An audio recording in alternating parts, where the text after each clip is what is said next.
Ngiyabingelela enkundleni yesintu samahlabezulu. Namhlanje sizokhangela amagama abemathathu. Siyoqala ukukhangela igama elithi isiqhama. Isiqhama yisembatho esenziwe ngesikhumba semvu.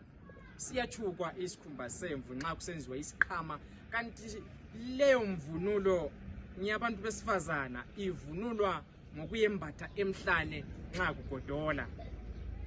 Nxa kugodola abantu besifazana bayathatha bembathe ngokuvunula isiqhama. Asiqhubeke sichaze igama elithi ingubhamazwi. Igama liyazichaza ukuthi ingubhamazwi iyahlabekisa. Kanti futhi yona yimvunulo eyisembatho futhi layo njalo evunulwa ngabantu besifazana.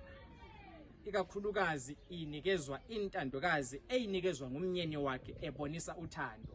Yona ke layo kuthukwa isikhumba. Kusetshenziswa ikakhulukazi isikhumba sempala. Yebo kambe lezinye izikhumba zezinye izinyamazana ziyasetshenziswa nxa kuthukwa ingubhamazwi.